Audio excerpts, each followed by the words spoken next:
À la une de l'actualité, 2 nouveaux féminicides ce week-end dans le Rhône, quelques semaines seulement après ceux de Vaux-en-Velin. L'homme suspecté d'avoir tué sa compagne par arme blanche hier à Grézieux-la-Varenne s'est rendu à la police. Il a été placé en garde à vue. Une inflation inédite depuis 35 ans, des prix qui ne cessent d'augmenter. Les agriculteurs du Rhône voient leur chiffre d'affaires baisser. Alors certains cherchent à se diversifier. C'est le cas d'un céréalier installé à Corba. Nous reviendrons également sur la défaite de l'OL hier à Metz, la 10e de la saison. Les Lyonnais ont quasiment dit adieu à l'Europe. Un échec pour Peter Bosz. Après les 2 féminicides à Vaux-en-Velin il y a quelques semaines, 2 autres femmes ont été tuées ce week-end par leurs compagnons dans le Rhône. Lucie Nolorgue, les 2 suspects présumés se sont rendus d'eux-mêmes à la police dès ce week-end. Tout à fait. Ce qui rapproche aussi ces 2 féminicides, en tout cas dans leur déroulement, c'est que ces 2 femmes sont mortes sous la violence de leurs anciens compagnons. La première a été tuée par arme blanche dimanche matin à Grézieux-la-Varenne devant chez elle. Elle avait 33 ans et s'était séparée de son compagnon depuis plusieurs semaines. Ensemble, ils avaient 4 enfants. 3 d'entre eux étaient présents au domicile au moment des faits. L'autre victime, dans la nuit de samedi à dimanche, cette fois a été retrouvée sans vie à l'arrière d'un fourgon stationné dans le 7e arrondissement, non loin de l'hôpital Saint-Joseph-Saint-Luc. Cette jeune femme de 26 ans aurait donc été tuée par son ex-compagnon à Bourgoin-Jallieu. L'homme aurait ensuite pris la fuite avec sa victime jusqu'à Lyon avant d'abandonner son véhicule. Leur fils, âgé de 3 ans, a été retrouvé sain et sauf à bord de la voiture de sa mère quelques heures avant. Alors Lucie, est-ce que l'on sait si ces femmes étaient connues des associations qui viennent en aide aux victimes de violences conjugales? Non, d'après l'association Vifil, Violence intrafamiliale, Femmes, Information, Liberté, qui assure notamment des permanences d'accueil et d'écoute. Je vous propose d'écouter Céline Josserand, c'est la directrice adjointe de l'association. Elle souhaite interpeller les femmes qui se sentent en danger. Le plus important, c'est de ne pas rester seule et d'en parler autour de soi.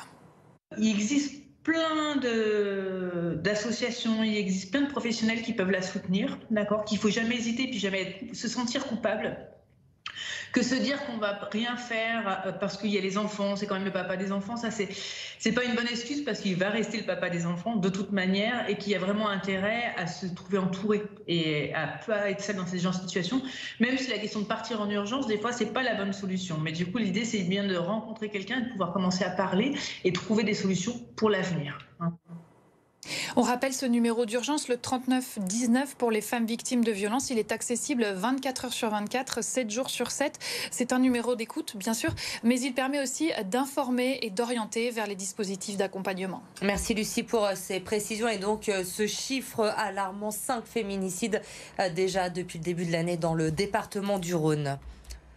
La politique, Taha Bouaf continue de faire polémique. Ce week-end, la France Insoumise a officiellement investi le journaliste militant dans la 14e circonscription du Rhône. Ce matin, Fabien Roussel, le chef de file du Parti communiste français, a jugé cette candidature inacceptable. Il demande à la France Insoumise de la revoir. Alors Taha Bouaf a réagi rapidement sur ses réseaux sociaux, qualifiant notamment Michèle Picard, la maire communiste de Vénissieux, de candidate cumularde. Après avoir fait perdre la gauche à la présidentielle, essayer de ne pas faire capoter les législatives aussi. Fin de citation. La campagne qui s'annonce donc très mouvementée sur cette 14e circonscription puisque Michèle Picard, la communiste, ne sera pas la seule candidate dissidente à gauche. Lotfi Ben Khalifa, le conseiller municipal PS de Vénissieux, ne compte pas se ranger derrière l'accord signé par son parti avec la France Insoumise.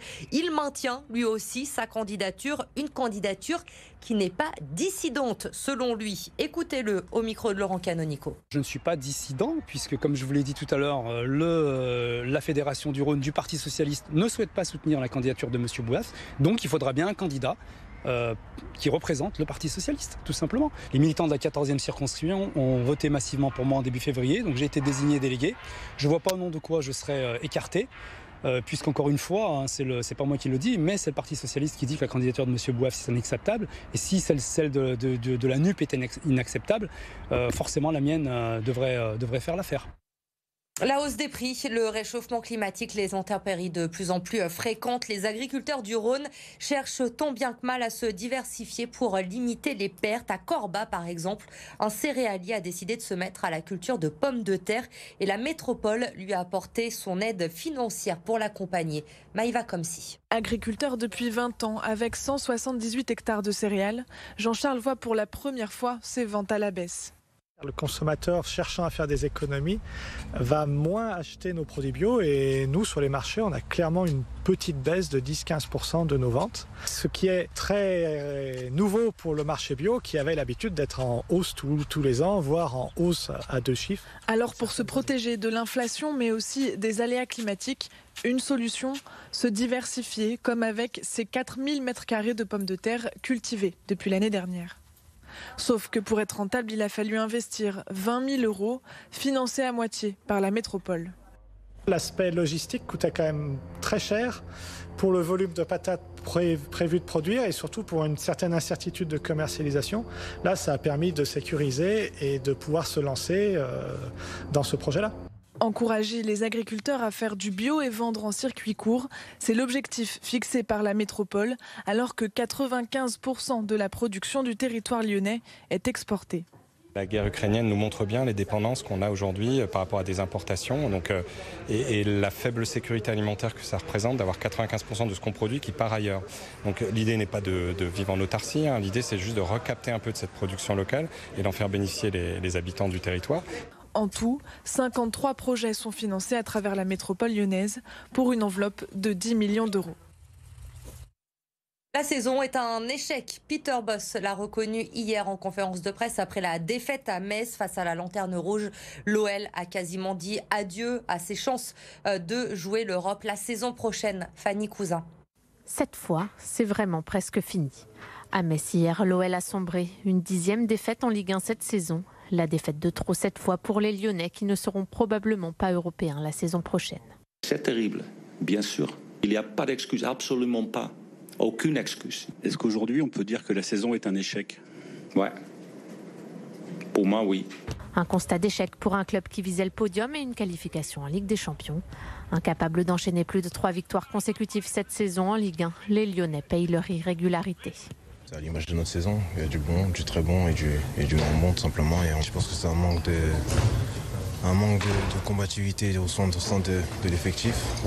Voilà, des matchs comme ça, même si tu joues pas ton meilleur football, je pense que c'est important de rester soudé et de les gagner. Et on a pêché aujourd'hui, on n'a pas réussi à remporter les 3 points et ça nous porte préjudice. Pour la 2e fois en 3 ans, l'OL pourrait donc rater la marche européenne, synonyme de perte de millions d'euros. Peter Bosz, lui, n'est pas sûr de rester sur le banc. Le message entre le groupe et lui ne marche pas. On le sait, il y a eu des clans dans le vestiaire, il y a eu des divisions, il y a eu des gens qui ont la tête ailleurs, qui ne veulent plus être là. Donc, comment tu recolles ça ? Je sais pas, est-ce qu'il faut un coach qui a beaucoup plus de poigne, qui va mettre tout le monde d'accord ? Mais ce groupe, avec cet entraîneur, aucune issue pour la saison prochaine. Pour la saison prochaine, l'OL devrait s'appuyer sur sa formation. Sans Coupe d'Europe, compliqué en effet d'être attractif sur le marché des transferts. L'avenir de Moussa Dembélé en fin de contrat dans 1 an et Lucas Paqueta semble très incertain. Les Lyonnaises, elles se sont rapprochées un peu plus ce week-end d'un 15e titre de championne de France après leur victoire hier face au Paris FC. Une bonne nouvelle n'arrivant jamais seule. On a appris aujourd'hui la prolongation de contrat de Wendy Renard. La capitaine de l'OL arrivée à 16 ans est désormais liée avec le club jusqu'en 2026. Et elle compte bien étoffer encore son palmarès avec les Fenotes. Elle est tout simplement de toutes les victoires de l'OL. 31 titres déjà au palmarès. L'objectif à court terme, en décrocher 2 de plus dans les prochaines semaines. Le championnat bien sûr et la Ligue des Champions. Finale face au Barça le 21 mai prochain. Le monde du basket en deuil aujourd'hui. On a appris le décès d'Adrian Payne, joueur de NBA qui a évolué en Europe également et notamment à l'Asvel, champion de France avec les Villeurbanais en 2019. On ne connaît pas encore les raisons de son décès à 31 ans seulement, mais les hommages se multiplient sur les réseaux sociaux et notamment le club de l'Asvel qui a réagi dans l'après-midi, terriblement choqué par l'annonce du décès d'Adrian Payne, joueur de l'Asvel. Difficile de trouver les mots quand on perd un membre de la famille. Toutes nos pensées pour ses proches.